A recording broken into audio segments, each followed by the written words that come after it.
welcome back to my YouTube channel. My name is Alma and today we have a very special guest, Miss Foxxanne. Hi. She is an amazing singer, songwriter, entrepreneur, like just an overall great woman. And so I wanted to invite my amazing friend today because, I really want to highlight Black female excellence, and my friend has been working really hard, has been doing it, so I really admire her. And we also wanted to talk about what the fuck is going on in our country.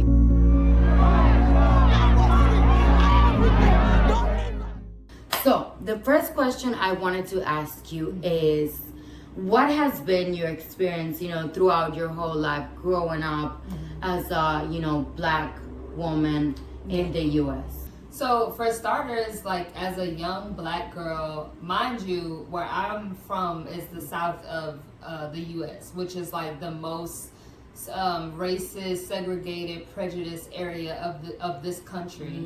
And I was born at the bottom of this country. So when I was a little girl, I was more like fair skin. I actually got a tan now, but she moved to LA. She said, "I'm getting a tan." Exactly. Yeah, exactly. I'm tan now, which is crazy. So for me as a Black girl, I always thought that being light skinned was an issue. So I was like, okay, like if I'm Black, it's an issue. If I'm light skinned, it's an issue. So I just want to be white. Like all my Barbie dolls were white. I was like, okay, I love white Barbie dolls with blonde hair because that's just what I thought was more beautiful and more accepting.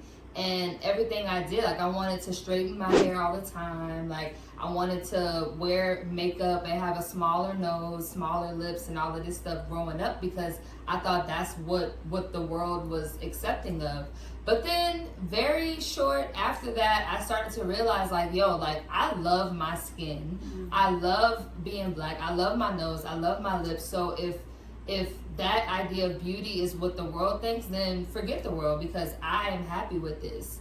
It's just for me, I have to put in my mind that, I am aware of what's going on in my community, in my neighborhood, in the neighborhoods I live in now. I'm aware of it, but I just try to stay positive within my own mind so that I don't have to go to sleep at night angry or have that stress and trauma in my mind and in my spirit, so that when I start having kids and I start having a family, I don't bring that same stress and trauma, but I will always bring that education and that knowledge. Like you need to acknowledge that there are people out there who are after you. Like this is me talking to my kids, my future kids. Hi, future kids. How are you? Love you, mommy.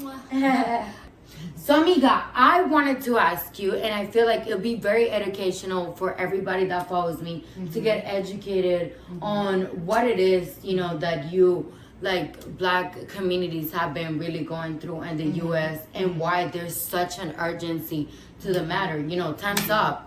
Time is motherfucking up. Oh, yes. We saw it with George Floyd, with all the police brutality. Oh, yes. And honestly, I've been protesting for a long time since the Trayvon Martin incident happened because I was in school at the time and I was just fighting for my rights ever since then. So to see this progress since then, which was only like less than 10 years ago, is amazing. Like, we still have very far to go, but we've made a lot of progress. Like a lot of people are actually like, I'm not Black, but I'm standing with them too. And we really appreciate that. Like backup is always necessary.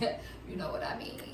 But you know what I mean. But I feel like this is so great, all the points you've made, how sometimes there is a systematic racism, Like, what do you feel has been the systematic racism that we've been living in this country? Well, I feel like it's majority of the educational systems that we grew up in. I think that's number one where it starts. So my sister is a teacher right now in Texas. And as a teacher, as an educator, she has a duty of teaching her students, but she also has a duty of letting the school system know, who will then let the sheriff's department know, let the local mayor's office, county office, and all of this stuff. It's like this list that my sister, as an educator, has to provide for them. Who is most likely to fail in school? Who's most likely to go to prison? Yeah, these are Wait, like what? By their test scores, they will say like, okay, this student is clearly not getting education, so they're in danger of now not being able to graduate. And there's a list that they start. And my sister teaches in elementary school, and this is where it starts. So they have a list of people, and they carry it out all the way up until certain kids get to graduation from high school. And then if you're on that list, then now you're an automatic target in your community. They pray on the weekends. That's what's up. They pray on the weekends, and it's like sometimes like what you said, you know, it's so important. Like you kind of like don't have options. You know, like you know your family didn't know better. You know, and if you think about it, like it's crazy how slavery is like. It wasn't even like 100 years ago. I feel like, you know, it's so important what you just said, like to support, you know, even if you see a black man or a black woman getting detained like by the police officer, you know, record, be there, you know, be that support, because you could change that person's life, you know, and even try to do whatever God puts in your heart, you know. But I wanted to ask you, what do you feel like black women are like treated with less respect than black men? I feel like that's a conversation that has been going around, you know. Right? Yes. I wanted to ask you, what has been like, what do you think about that statement? I think that statement, in my experience and from what I've experienced through most of my black friends and family members, that statement is very true, because it's just, to me, this is how I see it. I see it as the black man had to go through a lot, like from slavery or from even before slavery, when we were kings and queens in Africa. Like the man, you know, the man was the man. Like he was strong, he was bold, he was courageous, he worked hard, he provided for his family. And then just like every other woman, we have to bear children. Or we don't have to, but you know, most women bear children, and we provide the home. We cook, we clean, and then of course after the years and after the centuries, we started to work as well, be the breadwinners and this and that. Which we have that across the board with all different types of women. But it's just for some reason our black men get most of the attention when it comes to intimate relationships, and also when it comes to business. And it's like the black man will always get chosen over the black woman. Now, I don't know if it's because black women have this stereotype of being angry, having an attitude, being not down to do stuff, like not down to do this, not down to do that. So, okay, so you've definitely, like, you see the difference how people treat black men than black women, right? Okay, so guys, know about that, be aware of that shit. And if you need to, I mean, please, like, support black women. Like, women, we need support, you know? Hi. Okay, I love that. I love what he just said, you know? It's like, people always try to put you in a stereotype, but you're so more than that. Like, you're just a beautiful human, flourishing. Okay. But I wanted to ask you, what is, like if you could share with us a sensitive moment as a child, you know, as a black woman, when you realize, like, oh, you know, like, people do treat me different based on the color of my skin. Like, what was, like, your first memory or, like, encounter of that, where you were like, oh my gosh, well, I don't really like the color of my skin, you know? So I had a friend who was white, and she was my girl, like she was my dog. I loved her. And when I went to her house to meet her parents, I could just tell that her parents were just like, oh, this is your friend, you know, like, they never said anything specific to me, but it was just the energy. I could tell that they were not accepting of me because I didn't look like them. And that was my first and last time at her house. And she's canceled. Right. Yeah, I was canceled. Good, clearly. Okay. Yep. So this is my last question. Okay. This is my last question. Hi. And I wanted to ask you, what do you feel that as allies, you know, young Latinx, Latinos,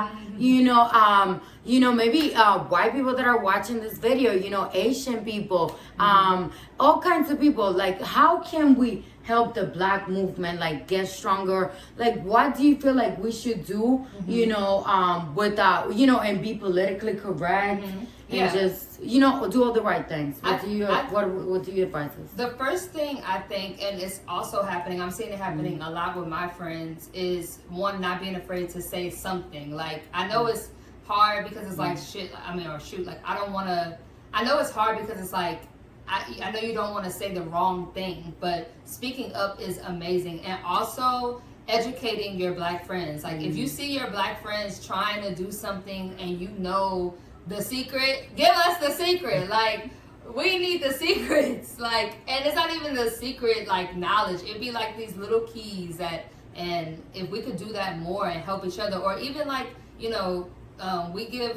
we give advice all the time. Like, we'll be like, oh sis, like, that's not it. Like, that's not it. No, no. Like, do the same thing for us. Like, girl, like, your website is whack. You need to do this. You need to do that. Like, or girl, like, your business plan needs to be structured like this so that, whatever. Like, I think that's the key. Let's keep giving each other these keys. I love that. I love, like, just like, I'm learning. I don't know if you guys are learning. Make sure to comment down below what's your favorite thing that you've learned throughout the video. And oh my gosh, I love how educational it has been. I know, it's and good. I've been learning like so much. And I love how you've been talking about like how the Black community is moving forward, like realizing that we're all one color. Yes, we might be different shades, but at the end of the day, we're all the same color, and we're all dealing with the same struggles, maybe different levels, but we need to help each other out, Yeah. So I love that. Thank you for your advice. And also, guys, I quickly wanted to talk about Foxxanne's business. She just started her new business. Tell us all about it. And yes, please. So I have a website called Food for Fox. So it's like, we're gonna link it down below, so check it out. Yes. So and on my website, Food for Fox, I have merch, which is honestly is my innovative little hobby that I've been doing since I was young. I used to make like Barbie doll dresses for my Barbies out of old socks and old shirts and stuff. So basically what I do now is I take donations from people who have old clothes that they want to get rid of. I redesign them. Like, this top was actually a pair of pants that I took from someone. Oh my. And also whoever donates the clothes will get 20% of the sales from the clothes. Okay. So, Talk like about a little side commission. hustle. Yeah, a little side hustle if you're down. We have a donation link on the website. And also I do music reviews for new artists. Baby. I do music reviews for new artists. So I just like find new artists that I really, really like who are really trying to get into the business, and I write reviews for them on the website and also give them shout outs and stuff like that. So if you're an upcoming artist, make sure to also check that where we put in the link down below. And also make sure to go stream your music. She just came out with a new single and new music video for Drunk. Yes, my song is called Drunk. It's available everywhere on all music platforms. I'm so excited. Okay, guys, so that's it for our video today. I hope that you learned so much today. I hope that you go out and do a change if you haven't been doing it already. And if you want, make sure to share this video with your friends so they get educated, everything. And make sure to give this a thumbs up. Make sure to subscribe, and make sure to stay tuned because we have great content coming. And yeah, I just quickly wanted to say thank you so much for being on my YouTube channel. Thank you for having me. Thank you for educating us. Thank you. I love you. Make sure to stay tuned. Los amamos, mis amores. And remember, you are beautiful and you are talented. And if you are a Black woman watching this video, know that you are the bitch. Okay? And know that if Foxxanne did it, so can you. Yes. Okay? I love you, babies. Stay tuned. Bye. I'm unstoppable today.